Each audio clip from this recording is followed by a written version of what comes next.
His new album, Forever, hits the stores next week. Here to perform the song Feelin Inside. Give it up for Bobby Brown.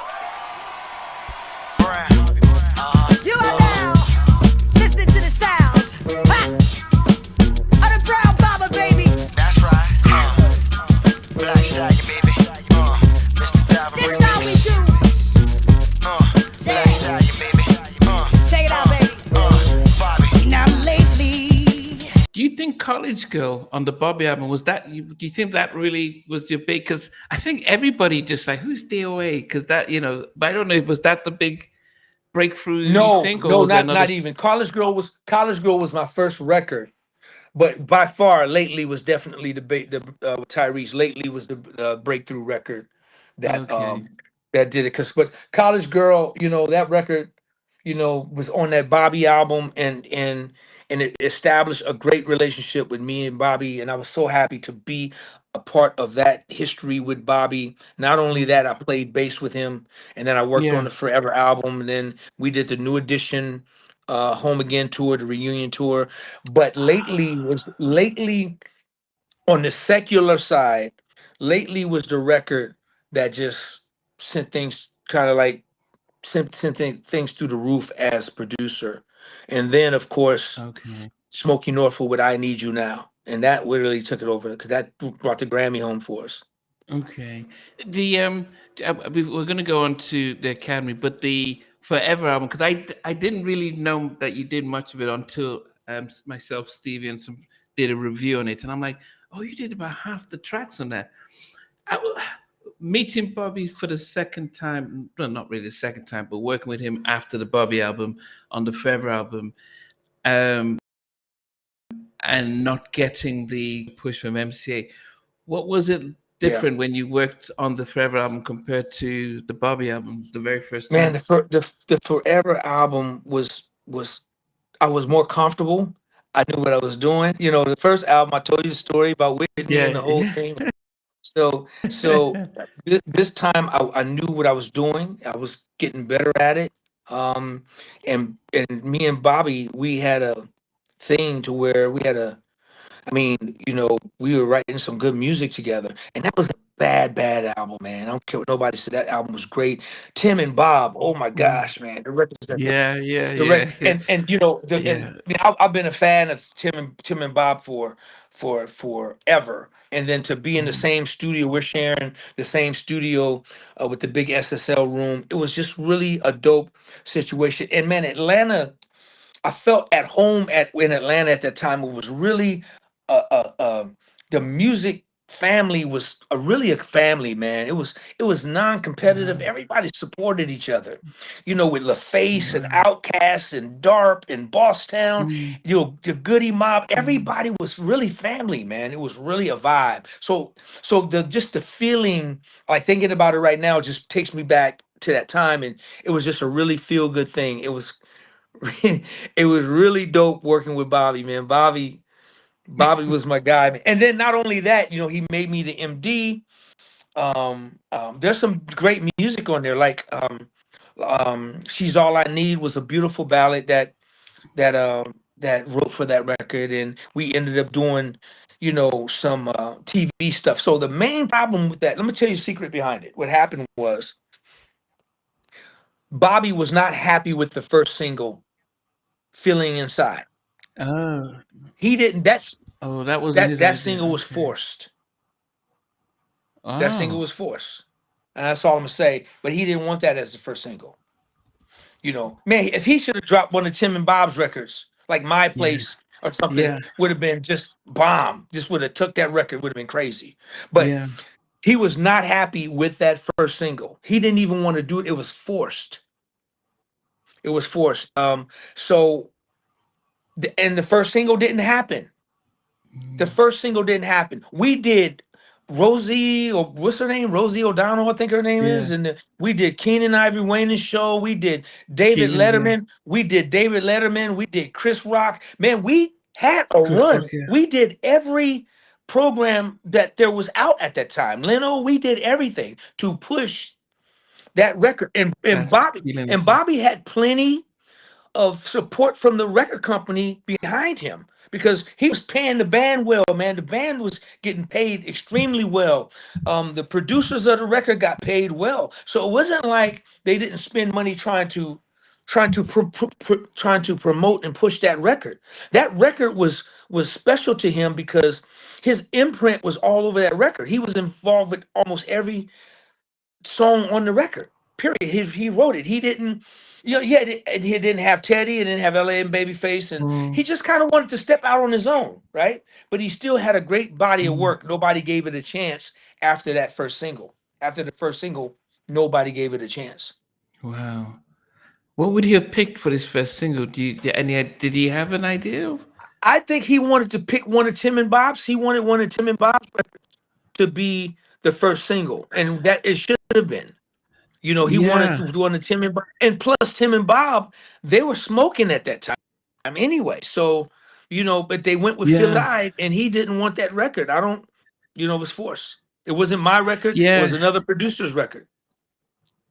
Yeah, and I think because I think on the Home Again tour he did Forever, the title, but that was the Tim and Bob one.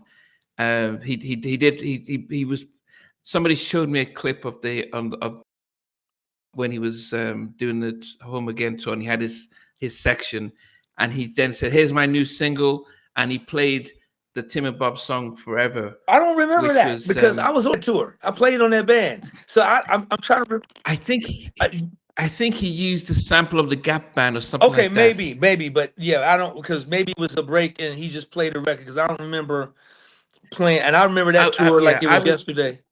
I remember that tour so well. Yeah, man. it was. Yeah, he sang like the first verse and the chorus of Forever. Okay, but probably you're probably right. But with the sample was, I think, one of either the Gap Band like that. But I'm gonna do one of my new songs off my album. Is that all right? I said, is that all right, Memphis? Because y'all are simply outstanding, babies.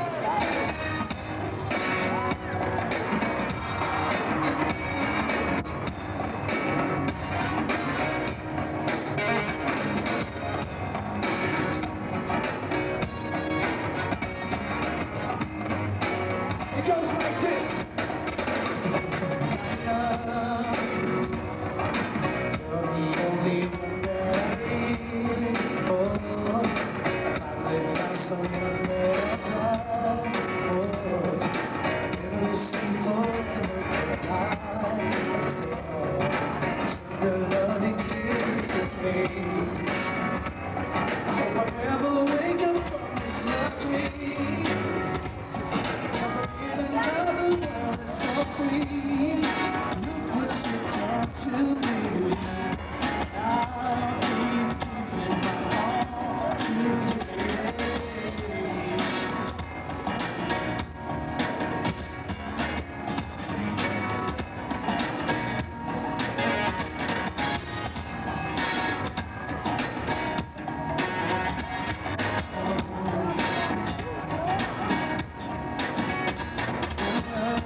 Okay. It felt, but that's forever. And my place. Those two Tim and Bob songs, really, really loved them. So yeah, okay. That's We why didn't he realize titled the that. album. But That's why the album was titled Forever, because of the work that Bob and those guys did, man. It was just incredible. So I don't know, man. I don't know. Well, I do know. Like I said, the record I think was that first single was not a good choice. Feeling Inside was not the record. And he wasn't really even happy with the video. The video had him in the straitjacket thing, and yeah. he just wasn't really feeling it. But we went and we toured. I mean, we did TV shows. We played Feeling Inside. We played on Keenan Ivory's Wayne show. We did my song, She's All I Need. We did She's All I Need acoustically, and it came out beautiful. So, but I was disappointed, with it. But everybody knew that Feeling Inside was not Yeah. the right record. We all knew it. How did you feel about Sunday Afternoon? Man, Sunday Afternoon was my joint. Sunday Afternoon was my joint, man. Sunday Afternoon was my joint. That's a What are you using? Piano or? I was a synth sound I use. A It's a synth sound I use. Yeah, some kind of synth sound, like a wah sound thing. But yeah, I played. No, wait a minute. Did I play? No, Alex Alessandroni did strings for me on that record. Alex Alessandroni played bass synth. I did the drums. I did the background vocals. That was a great record, man. Bobby, we were putting a show together with that song on Sunday Afternoon. He paying homage to his wife and telling everybody, we still together, and y'all can say what you want to say, but we still together. He called my name, DOA play, baby, and even the intro song, it's still my thing. It's still my thing. We open up, and he gives me this big old thing with the intro. I have to have my man DOA drop it. And then it gets funky. But anyway, man, I'm thankful for all those little things, man. For real. Yeah. For real. Guys, thanks for watching. Thanks for being a part of Halftime Chat. Please remember to subscribe, share, and comment. But most importantly, why don't you become a member of Halftime Chat? We've got amazing videos, amazing perks, and being able to support the channel. But anyway, thanks for watching. Take care. I never participated in that category. And somewhere in between us for even loving us, on which I did miss you with What was it like growing up? She's still making an impact on 4 houses down. I have a couple pieces. trying to get this one and that one. That works for you, but just for me,